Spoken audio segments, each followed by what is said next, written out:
Welcome to educator.com. In this lesson, we will be working with simplifying algebraic expressions. In this lesson, you will learn to simplify algebraic expressions by collecting like terms. And applications for this are to make calculations easier and also to represent the total cost when you're buying multiple items. Vocabulary for this lesson includes term and like terms. A term is either a number, a variable, or the product of a number and one or more variables. Like terms are terms that have exactly the same variable factors. For example, like terms might be 3x and 7x. They have the same variable factors. They both have variable factors of x. Or something like 3ab and 7ab. They both have the exact same variable factors, ab. However, 3ab and 7a would not be like terms. They don't have exactly the same variable factors. Yes, it's true they both have a, but they don't both have a and b. The variable factors have to be exactly the same for the terms to be called like terms. Let's try combining like terms. So looking through at 2y plus y minus 15y, I see that they're all like terms. They all have y, y, and y. Notice that the y in the middle here has no coefficient in front. If there is no coefficient, you assume that the coefficient is 1. So let's go ahead and add this.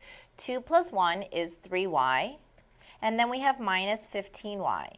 So 3 minus 15, just as if you're adding or subtracting integers, is negative 12y. You can think about it like this. If you have 2 yo-yos and you get one more yo-yo, you now have 3 yo-yos. And then you have to give away 15 yo-yos, so that means that you need to get 12 more yo-yos. You're down 12 yo-yos. So you can think about that variable as just an object, and you're really working with the coefficients in front. Negative x, remember that if there's no number, you assume it's in negative 1. Minus 5x is negative 6x. And generally in an answer, if you had to write negative 1x, you would just write negative x, because that 1 is considered an extra factor which you could divide by. 1 divided by 1 is 1, and you actually don't need that 1 there. So in terms of writing a final answer, you don't need to include the 1 as a coefficient here. You wouldn't write 1y, you would just write y. But in our answer, you can think about the 1 being there to help you find your answer. Let's try writing and simplifying some expressions.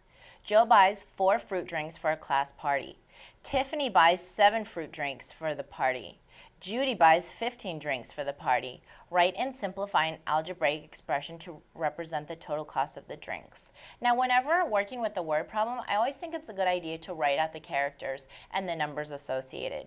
So Joe is 4 drinks. And Tiffany is buying 7 drinks. While Judy is buying 15 drinks. Now, obviously, I've chosen the word drink to represent the fruit drinks. So let's just take D for drink as our variable. D is drinks. So if we want to write an algebraic expression, it's 4D for Joe plus 7D for Tiffany plus 15D for Judy. And this is an algebraic expression, not an equation, so we don't need an equal sign. But let's simplify it now. We can add all of these. 4 plus 7 is 11, 11D. And then lastly, plus the 15D gives us 26D. So now we're representing the total cost of the drinks. Actually, this D should represent cost of drinks. So if you bought 4 drinks, it would cost 4D. If you bought 7 drinks, 7D. If you bought 15 drinks, 15D. So the total cost of the drinks is 26D. So here we've both written the expression and simplified it. Let's try writing and simplifying another expression. In one trip to the grocery store, you buy 12 apples. On the second trip, you buy 8 more apples. Write and simplify an algebraic expression to represent the total cost of apples. So trip 1 is 12 apples. Trip 2, you've bought 8 apples. And I'm going to use A to represent the cost of apples. So now let's look for our total cost. We have 12A as the cost for the first trip plus 8A as cost for the second trip. And let's simplify that. 12A plus 8A is 20A. So the total cost for the trip is 20A. Let's try distributing and simplifying now. If I want to simplify 4x minus 2x plus 6, we have to first use the distributive property. And with a negative, you have to be very careful that you distribute the entire value, because remember that the sign in front of the number represents the sign of that number. So I can't just distribute by 2 because the number is not a 2, it's a negative 2. So that means I'm going to have to multiply everything inside the parentheses by the negative 2, paying very careful attention to my signs and making sure that I remember to change them. So I have 4x in the front. Negative 2 times x is negative 2x. And then here is where we have to be very careful. Negative 2 times a positive 6 becomes a negative 12. So here is where it gets a little tricky. You want to make it a negative 12. Now let's combine our like terms. We can't combine all of these terms because they're not all like terms. The negative 12 is not a like term. It doesn't carry with it the variable x. We can only combine the first two. 4 minus 2x is 2x, and then we have to bring down the negative 12. And it just sits there. It can't be combined with the other numbers. Let's try simplifying this next expression. Okay, here I'm distributing a 3 to each term, and it's not a negative, so I don't need to change any signs. 3 times 2y is 6y, and 3 times 2 is 6. And lastly, we have minus 4y. The minus 4y is not inside the parentheses, and you're not going to distribute the 3 to it. Now let's look for our like terms. A lot of times I like to circle the like terms, especially when the expressions get long, because that'll help them stand out to you, and you won't confuse yourself with the other terms. So I would circle 6y minus 4y, being very careful to circle the negative along with the term. Otherwise, you might think of it as a positive 4y. So now I can just say to myself, 6y minus 4y is 2y. I'm going to cross them off because I've used them up. And then it's easy to see what's left over, plus 6. Let's try simplifying another expression. We have 5x minus 7 plus 3x plus 12. So I'm going to go ahead and circle my like terms, 5x plus 3x. That gives me 8x. And I have left over negative 7 plus 12. So I could also think of that as 12 minus 7, which is a positive 5. Let's simplify this expression where we have to distribute a decimal. I like to rewrite the problem because that shows me what I have to look ahead to. It gets me prepared for the steps. So I'm going to be distributing the 4.3. So that means 4.3 times 5.2. 6, 8, hold the place, 15, and 21. We have 6, 13, 2, and 2 with 2 decimal places. So 22.36 plus 4.3 times x, 4.3x, plus 3x. Now I'm going to go and look at my like terms. I have 4.3x, a positive, and a positive 3x. I can add those.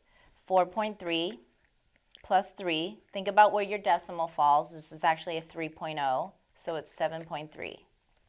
7.3x, and generally remember in algebra that we write the variable terms first. So 7.3x, use that up. What's left over?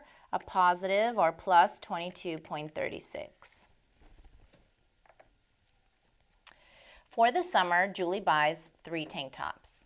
Her brother buys 4 workout tank tops. Her sister buys 2 tank tops. Write and simplify an algebraic expression to represent the total cost of the tank tops.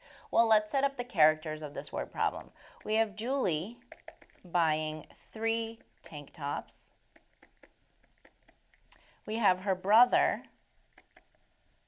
buying 4 tank tops. And then lastly, her sister, who has bought 2 tank tops. And I'm going to use the letter T to represent cost of tank tops. So now let's write the expression.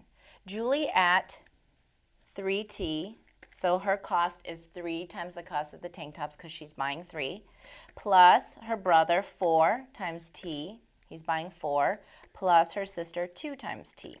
So here's my expression, and now I'm going to simplify it. 3 plus 4 is 7, plus 2 is 9, so 9T. So the total cost of all the tank tops is 9 times the cost of the tank tops.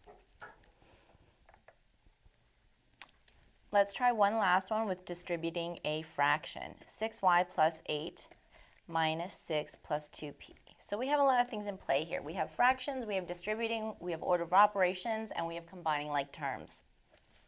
So I'm going to distribute this to each. So remember that when multiplying numbers, a whole number, if I were to do a half times 6, I could put the 6 over a 1, making it a fraction, and 1 times 6 is 6 over 2, and 6 divided by 2 is 3. So this simplifies to 3. And look what's with the 6, a y. So it's going to be 3y. Plus, let's think about this 8 here. A half times 8, which I can put over a 1. 1 times 8 is 8 on top. 2 times 1 is 2 on the bottom. And then to simplify, 8 divided by 2 is 4. 4. And we have no variable. Now I'm going to recopy everything because we're done with the distributing. Minus 6 plus 2p. Now let's go through and collect our like terms. Well, I see a 4 and a negative 6, and that's it for like terms because these variable factors do not match. But let's go ahead and put them in to write them into the final answer, what we've simplified.